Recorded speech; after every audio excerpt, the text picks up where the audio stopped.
Sean O'Brien triggered a death spiral for Yellow to teach a lesson to his more powerful rivals. He used Yellow as a sacrificial lamb to gain leverage against UPS. Which side are you on? Which side are you on? Let's talk about Yellow again. You'll remember that Yellow is a less than truckload freight company that we spoke to Teddy Ostro about before it went bankrupt, and since then it has actually gone bankrupt. And exactly as we predicted, not only the company but a lot of people in corporate media, including right here at home, longtime listeners of the show will recognize Scott Buttram, publisher, owner, boss, capitalist of the Trustville Tribune. He was celebratory of the 22,000 Teamsters losing their jobs because he hates union workers, because he hates it when workers have any sort of say over their workplace. He also, here's a fun fact, when it was announced that 74 AT&T workers were voluntarily recognized by AT&T to unionize with the CWA, he said something like, "Congratulations to AT&T customers whose phones will now be subject to the whims of a union," showing that he had no idea that most AT&T workers are unionized already. I mean, this is just a guy who routinely shows himself to be completely ignorant about issues facing working people, and belligerent and, just kind of wicked in the way that he views working people and the outcomes that he works for working people that have just the tiniest bit of backbone and don't absolutely fillet people like him. But anyway, that's been going on in the corporate media outside of Alabama as well, saying that Yellow's bankruptcy is due to the Teamsters. And Sean O'Brien has been fighting back against that narrative, and here is him on Fox Business addressing some of these allegations. Let's listen to this clip. I have to ask you, do you feel responsible for the 22,000 Teamster jobs that are being lost because Yellow filed for Chapter 11 on Sunday? No, not at all. I mean, our members have given back $5 billion in concessions since 2009, and 3 other times since 2009. Yellow's always come back to the well looking for more and more out of our members, and it just got to a point where they were so mismanaged.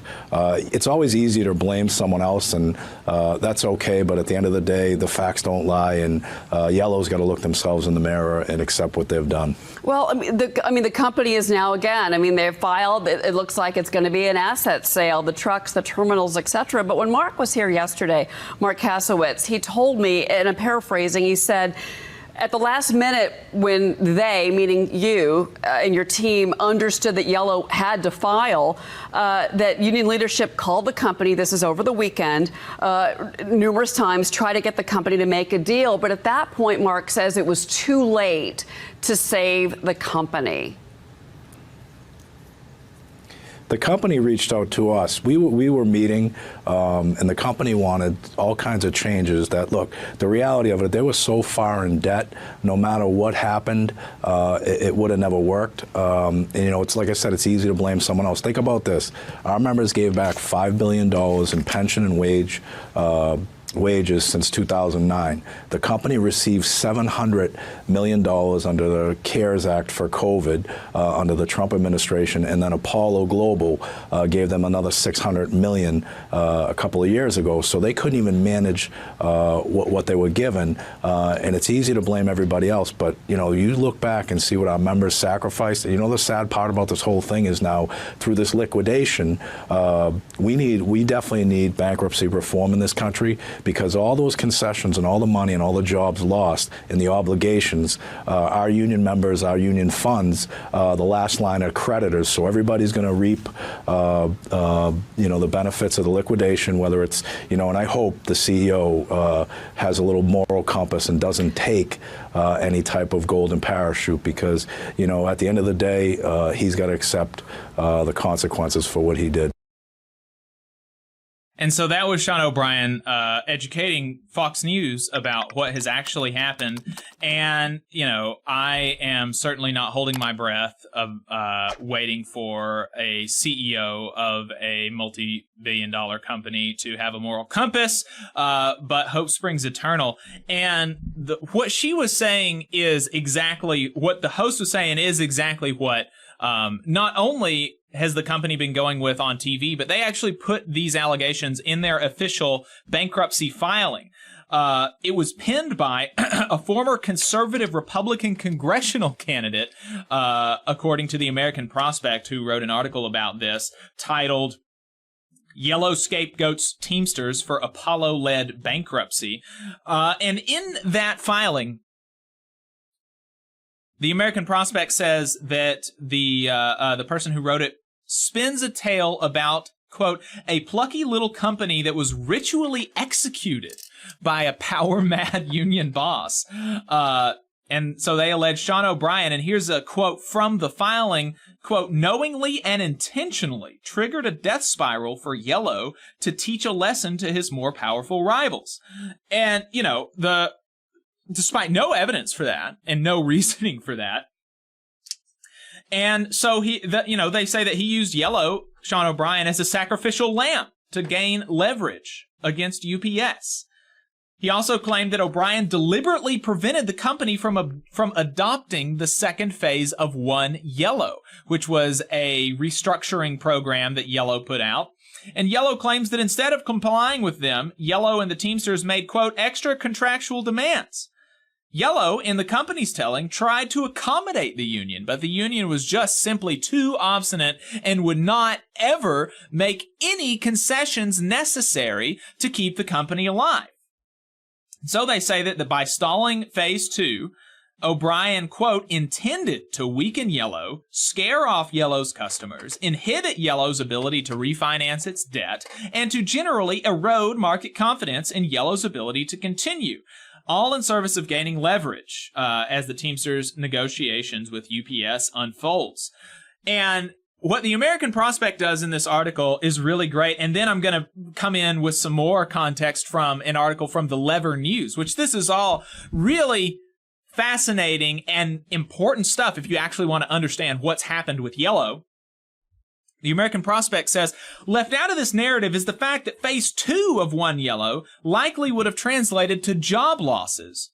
Nor does the narrative try to explain why any union leader would deliberately vaporize 22,000 jobs from their own membership for any reason. And that's, the idea that seems to be the most damning of all to me. Yeah, if you're going to make the claim that a union president is eliminating 22,000 jobs purposely, you're gonna have to come with some receipts for that. And they do not. Here's some other information from the American Prospect. Labor costs actually dropped for Yellow, despite their claims that the Teamsters Union was just too greedy. And that was according to the company's own latest 10K forms. In the 5 years through 2022, as Yellow's competitor Old Dominion Freight Line made $4 billion in profit, Yellow suffered more than $200 million in losses. This despite the declining percentage of labor costs. Hey, 5 seconds. Just wanted to say that this is only possible because of our donors. If you want to see more of this, then consider donating yourself at tvlr.fm/donate. And, it wasn't even just the non-union competitors that were doing well. Satish Jindal, who is a president of a transportation and logistics consulting group, told the New York Times that another Teamsters represented competitor also stayed afloat. And he reiterated, so this is not like just a union guy.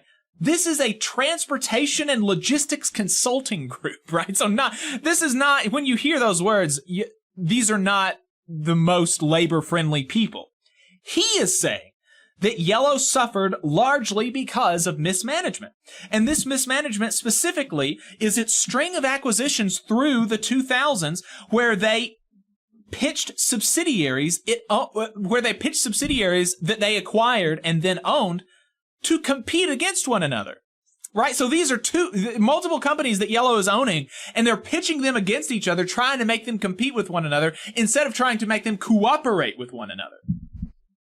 These acquisitions that were not taken full advantage of by continuing to make them compete, these acquisitions were fueled by additional debt that then needed to be refinanced, which increased the pressure to cut costs, which would be borne on the backs of its mostly Teamster-represented workforce. And that is important to underscore, as Sean O'Brien did in that clip, that not only were the Teamsters, not only is it just simply not true that the Teamsters were unwilling to make concessions, the Teamsters have made concessions.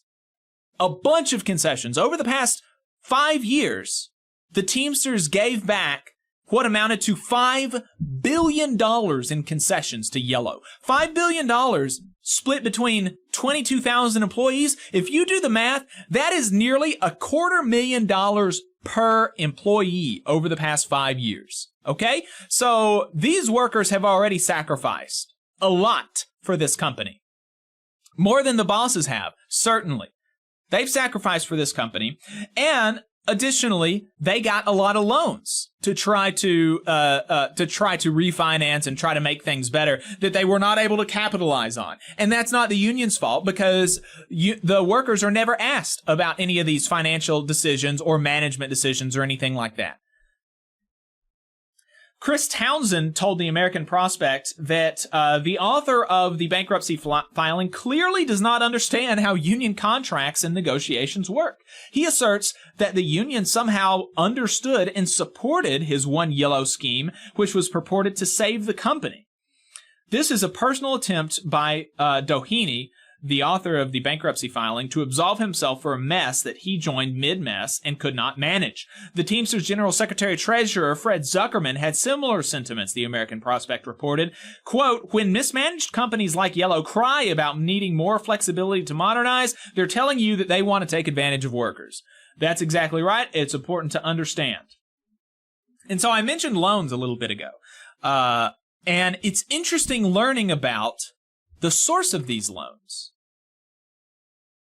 Because the source of one of these loans, two big loans, came from Apollo Global Management and then the federal government.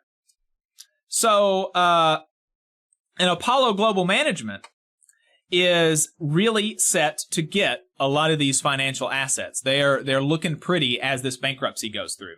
So, backing up a little bit, Yellow received, this is from the Lever News, Yellow received a $700 million taxpayer-funded bailout from President Donald Trump in 2020, shortly before Apollo's co-founder and his wife donated $1 million to Trump's re-election campaign. Pretty good return. Pretty good return.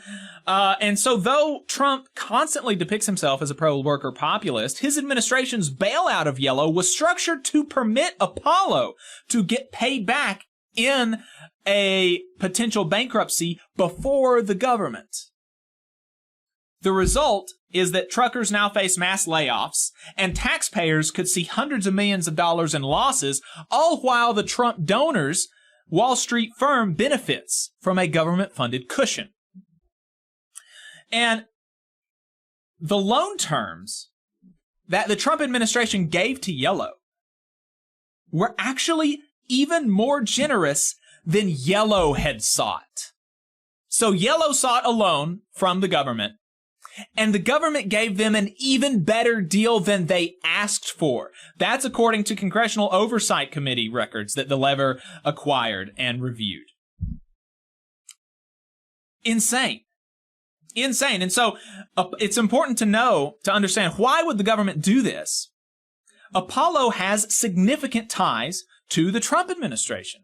Let's take a look at them. The Lever, I mean, this is some fantastic reporting by the Lever. I'm a monthly donor to the Lever, and I mean, y'all should be too. It's really, really good reporting. You're not going to get this really anywhere else. The Lever and the American Prospect, some of the best national publications out there. In 2017, Apollo loaned $184 million to Kushner Companies, the family real estate firm of Trump's son-in-law and senior advisor to refinance a mortgage on a Chicago skyscraper. That loan came after Apollo co-founder Joshua Harris started advising the White House on infrastructure policy. That's interesting. The Trump Securities and Exchange Commission, chaired by finance industry lawyer Jay Clayton, dropped an investigation into Apollo weeks after the company extended the loan to Kushner. After Trump left office, Clayton became the lead independent director of Apollo. Clayton, who, let's remember, was the chair of the Trump Securities and Exchange Commission, who is supposed to regulate the financial industry. Immediately after that position, he got a job at the top of Apollo. When the pandemic hit, Apollo co-founder and now CEO Mark Rowan contacted Trump administration's senior officials, including Kushner, seeking relaxed restrictions on a separate COVID relief program that could benefit Apollo. And then in September of 2020, Rowan and his wife donated $1 million to Trump Victory, a joint fundraising committee between Trump and the Republican National Committee. Apollo's third co-founder, Leon Black, was reportedly a personal acquaintance of Kushner. Black was recently accused of raping a young girl at now-deceased sex trafficker Jeffrey Epstein's New York townhouse. Apollo and its subsidiaries spent $4.7 million lobbying the federal government in 2020, according to Open Secrets. Apollo partner John Bookout donated $85,000 to Trump Victory in the 2020 cycle. New England Patriots owner Robert Kraft, who served on the Apollo board until 2021, donated $1 million from his Kraft Group LLC to the Trump Inaugural Committee in late 2016. And former Senator Pat Toomey from Pennsylvania, one of 4 members of the COVID Congressional Oversight Commission, set up to oversee pandemic relief spending, joined Apollo's board in February after retiring from the Senate. The Oversight Commission's final report on yellow loans was released in June. So these are all the incestuous connections that Apollo had to the Trump administration, which I think we have every reason to believe is why the Trump administration would set up a loan such that they get compensated behind these financial industry ghouls and parasites. So there you go, folks. Yellow destroyed themselves. Management are the ones who killed Yellow, not the workers. And additionally, they got way more loans than they should have, and they weren't able to capitalize on it. So we are not here for blaming the workers at all. You just saw a clip from the Valley Labor Report. We are live every Saturday morning from 9:30 a.m. till 12:30 p.m. And we pride ourselves on keeping all of our content free to everybody so that we can talk to as many working folks as possible. If you support the work that we're doing, you think that it's important, you think that it's good, then consider making a monthly contribution to the project, and you can do that on our website, tvlr.fm. Which side are you on?